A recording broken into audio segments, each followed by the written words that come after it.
Hey y'all, welcome to the Charles Norman Show, episode number 30. I'm here in Philadelphia. We're not going to have a long show today like we did the other day. We all got sports today, mainly sports today, and a little bit of inspiration. Just a little quick follow-up on Monday's inspiration.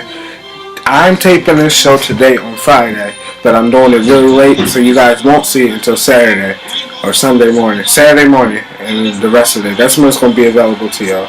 Got a couple of things to talk about in sports. Really, I'm only going to talk about the Eagles-Cowboys game, and I'm going to say a couple of things about Johnny Manziel.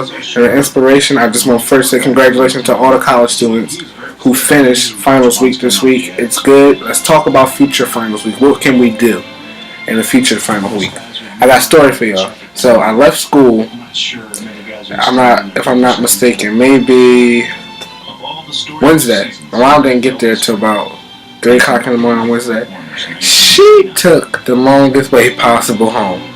Usually we just get on 219 and then we go to, what's it called? And it's the 80 to 476 from there.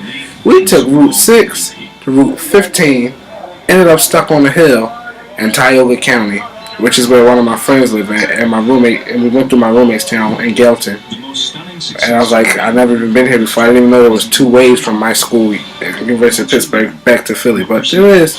And we got stuck on the hill because it was really snowing. It was really bad. It was the longest ride I've had.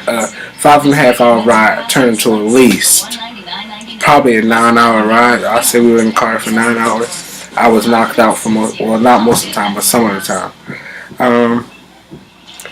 It was a fun ride. I know that has nothing to do with the show today, but I just wanted to tell y'all. I thought it was funny.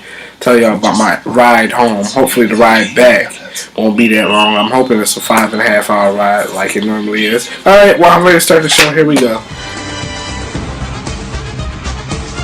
Eagles Cowboys Part 2. Mark Sanchez, you have to rebound.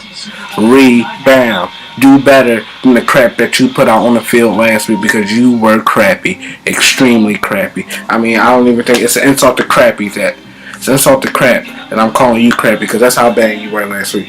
Last week against Seattle, you were blind to the open receiver last week.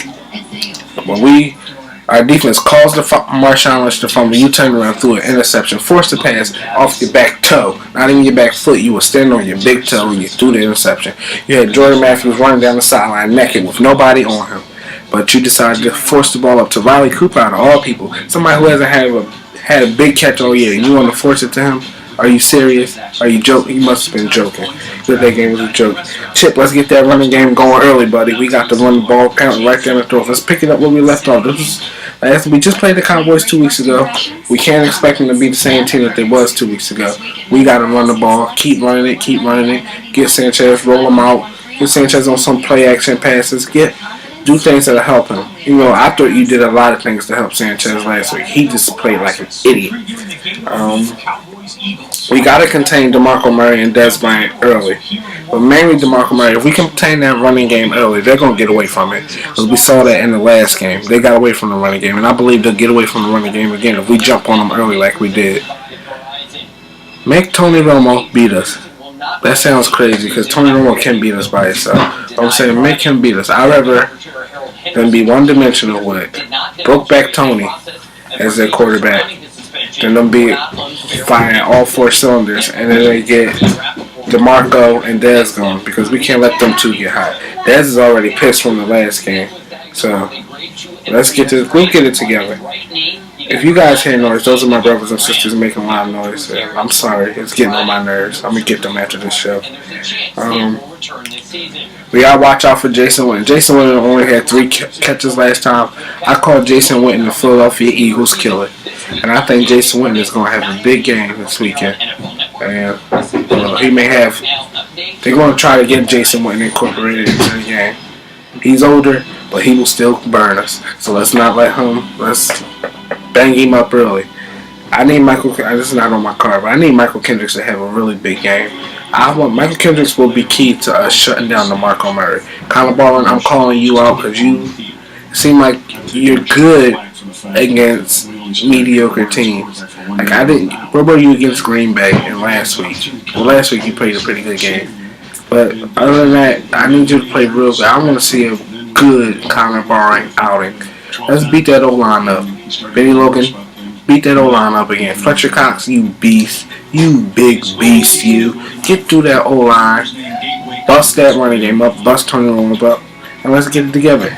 Y'all better give Vinny Curry in the game. The boy got 8 sacks, and he ain't even been in there half as much as most of the other players. I say, Benny Logan should take Cedric Thornton's spot.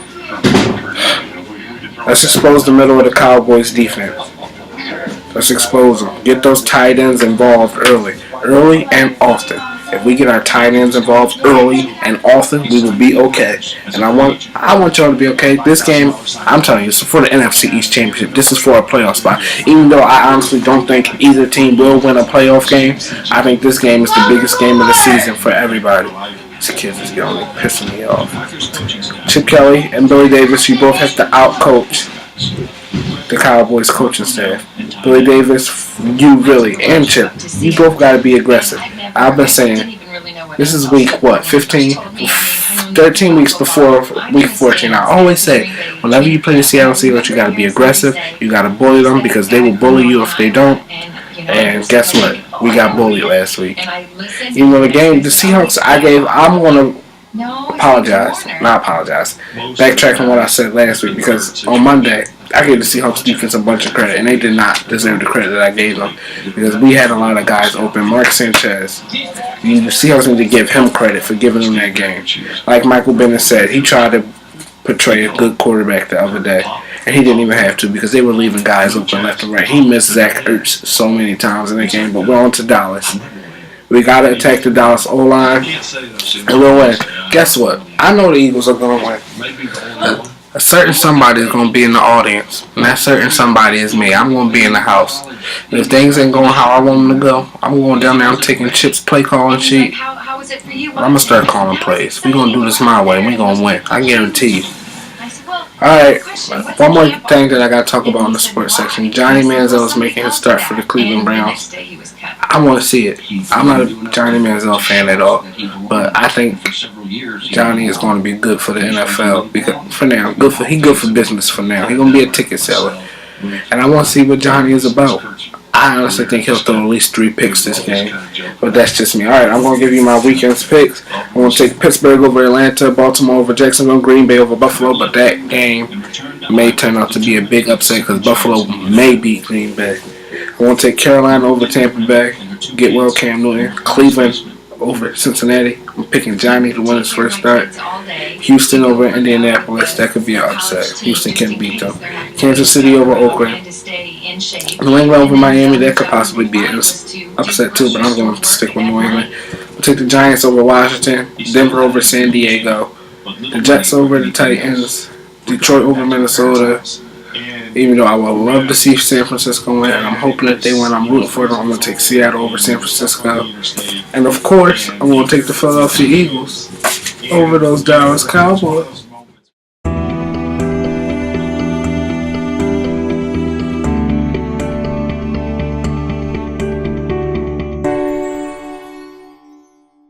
Now it's time for inspiration. How was finals week this week for everybody? Well, let me just say this to y'all. Finals week is over. You got through it. Congratulations. I'm happy for everybody who got through it. All the stress, you get to put it past you. You get to take a break this one and refresh yourself and get yourself back together.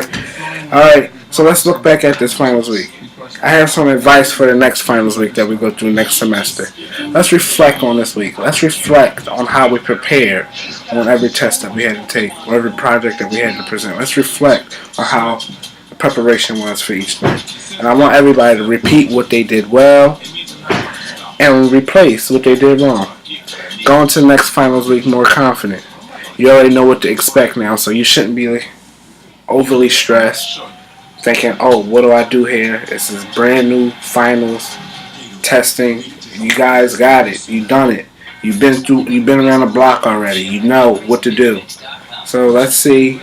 Maybe let's go on the test now, saying, okay, I know what to expect. I'm gonna do well. This is my test. I'm gonna own it. You know. Don't stress about it. Do your best with it. Like I said before on Monday, our weekly assignment was don't stress. Do your best. Stay calm, cool, and collected. That's all you gotta do. And you know what else? Don't overstudy. Because I did that one time. Well, no, I didn't. I studied. I did overstudy one time. For my standards, because I never study. I don't know how to study. I never had to study my whole life, but I felt like I overstudied and I went blank on the test. And that's what happens when you overstudy. You go blank on the test because it's just too much that you're putting into your brain or trying to remember. Don't cram before the final. Study a little bit the whole semester for it, because especially for the teachers that have cumulative finals and they take everything from the whole semester. Make sure you're good with the work as the semester goes on. If it's something you don't know, don't wait till before finals week to try to brush it up. Do what you got to do throughout the whole semester. Get help so you can be sharp on it. Once finals week come around, it won't even matter. And I want everybody, next finals week, have fun. Take some time. Just take some time and have fun. Don't be all study. Gotta put some fun time into there and have some fun. It's gonna make it easier for you. It'll take away from the stress, take your mind off of things, and then you can go back to work. Get yourself together, and remember to do that 20-minute meditation each day.